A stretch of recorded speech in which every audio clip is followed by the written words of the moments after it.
Hey everyone, and welcome back to Fine Print.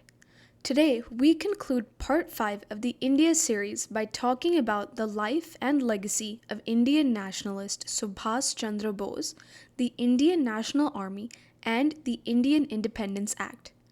Join us as we discuss India's road to freedom and the events that followed.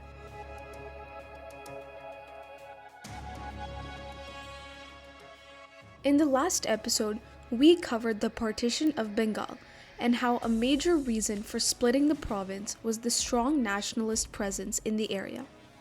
Many notable Indian freedom fighters were of Bengali origin, notably Subhas Chandra Bose, who is widely called Netaji or Honorable Leader in India. Subhas Chandra Bose was born on January 23, 1987 in India. Bose grew up in a nurtured and academically sound environment and was often surrounded by talks of the Indian independence movement. As a teenager, Bose's life was moving very haphazardly. In those times, he credited Swami Vivekananda's teachings that brought him back to peace and clarity in his life. During Bose's time in Kolkata's Presidency College, he became notoriously involved in the Oton incident. Professor E. F. Oton was a professor at the Presidency College and was known for passing racist comments to Indian students. Although most students couldn't gather the courage to speak out against the professor, Bose and a few of his friends assaulted Oton and allegedly pushed him down the stairs, which permanently expelled Bose from the college. Although his actions were unacceptable, Bose believed that it was at that moment that he realized the true meaning of life and made him even more inclined to fight for the Indian independence movement. Since Bose was academically gifted, he was soon accepted into the University of Cambridge in England. During his time in England, he found like-minded students of Indian origin who became some of his best friends. When Bose returned to India, he took the Indian Civil Services examination and passed, which enabled him to work in a government job. Although his parents encouraged him to take the government job as it was well-paying and well-respected, Bose's inner desire to lead the Indian independence movement led him to reject the job applications and join the Indian National Congress in 1920. During his time with the INC, Bose came in contact with many like-minded individuals that believed in more radical and left-wing leaders, like Jawaharlal Nehru. Together, Nehru and Bose advocated for more direct and forceful methods to achieving independence. His thoughts often clashed with those of Mahatma Gandhi, who was a strict advocate of nonviolence and peaceful protests to gain independence. Although Bose greatly respected and admired Gandhi, their opposing beliefs led Bose to resign from the INC. By this time, Bose had realized that he was largely alone in his fight for independence. He didn't ally with any particular cause, and instead focused on what he could do as an individual to guarantee the independence of India. In 1941, Bose was placed on house arrest by the British, preventing him from leaving his house. During this time, he came up with a master plan to escape not just the confinements of his house, but India altogether, to travel to Europe to convince leaders to support the Indian independence cause. Bose instructed his nephew to tell his family that he was in deep meditation and wouldn't come out to eat, drink, or talk, but his true actions were something different. Bose disguised as a Pathan who couldn't speak, since he didn't know the dialect of Afghanistan, and quietly drove out of his house along with his nephew. Bose further traveled across Afghanistan, Russia, and eventually reached Germany in hopes of requesting the Nazis to assist the Indian independence movement. When Bose met with Hitler and the Nazis, they never gave him a clear answer, leading Bose to search elsewhere for support. Bose founded the Azad Hind Radio, or the Free India Radio, while he was in Berlin to broadcast messages to Indians. Bose spoke out about the need for an armed revolution against the British and instilled strong thoughts of independence amongst Indians.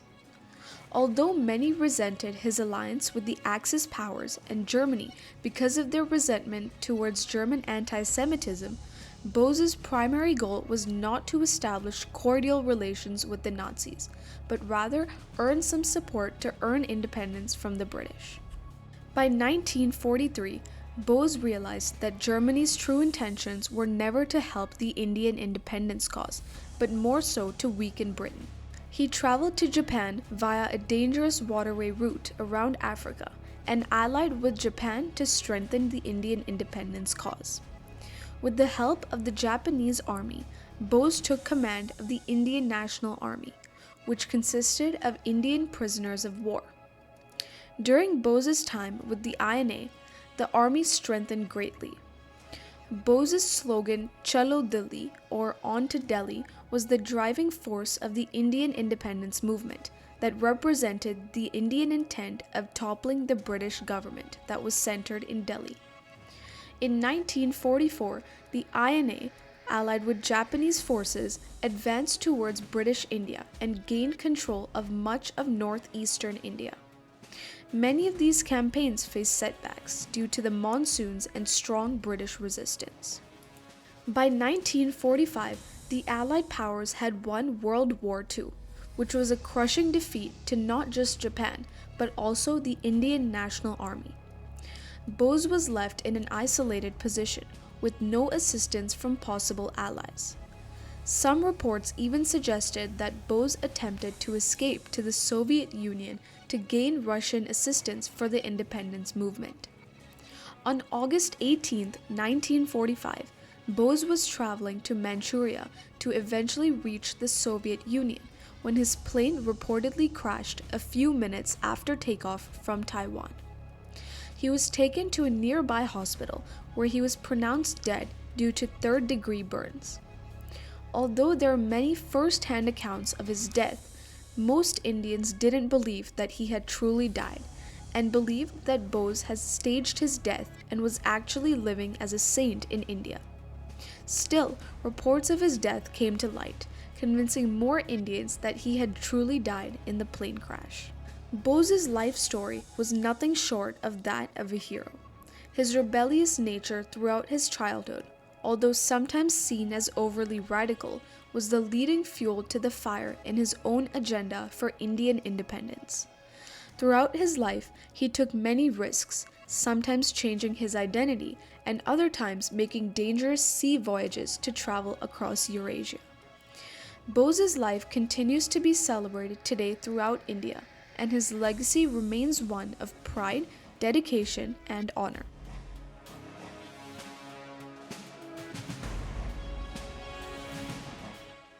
After Bose's death in 1945, the landscape of India began to change.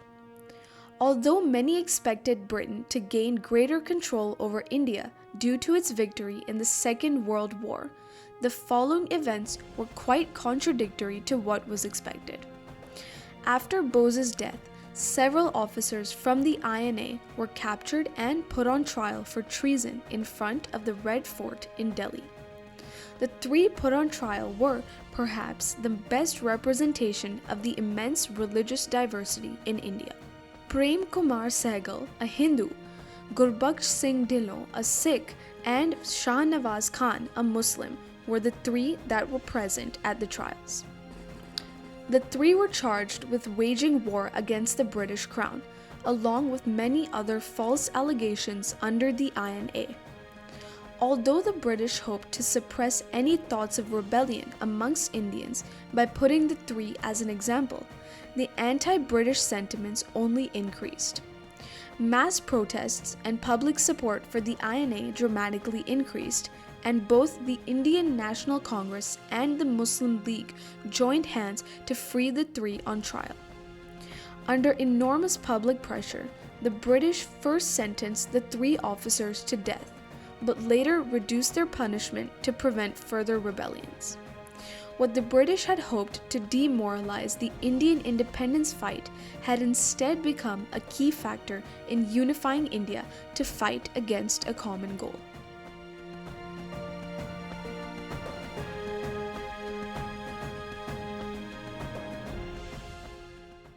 Leading into 1946, India saw many sporadic rebellions, notably the Royal Indian Naval Mutiny and Direct Action Day, both of which were results of protests against colonial rule. 1947, however, was the year that everything changed for both India and Britain.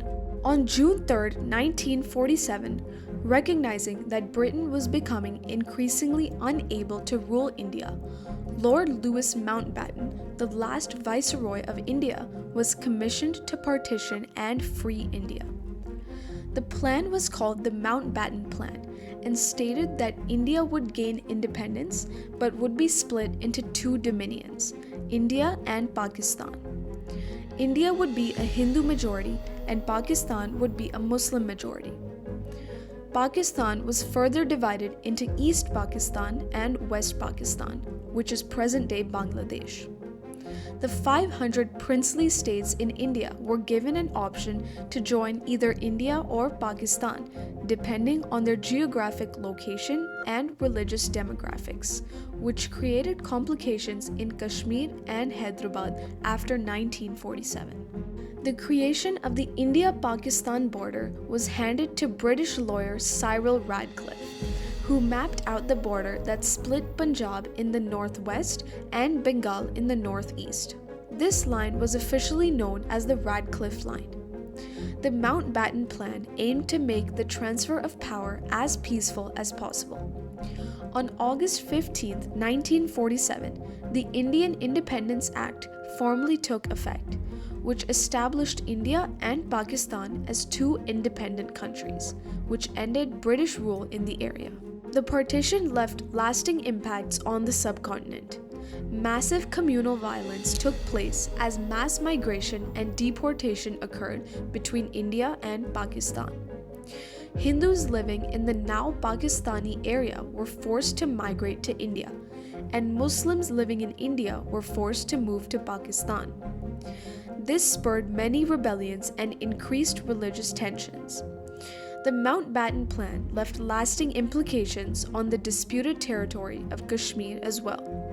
While India claims the territory because of its historical Hindu king, Pakistan claims the territory because the population of Kashmir is majority Muslim. India had finally gained its independence. The long struggle lasted almost 200 years, first sprouting at the Battle of Plassey in 1757 and leading all the way up to the Indian Independence Act of 1947. India had gained its independence, but at what cost? India lost almost a third of its population and land. Regional tensions increased between India and Pakistan, and thousands of lives were lost due to mass migrations. Today, although both Pakistan and India joyously celebrate their independence days on August 14th and 15th, respectively, both countries stand at an increasingly tense standpoint that has led to many disputes between both countries. If you liked today's episode, be sure to keep following Fine Print for more new episodes.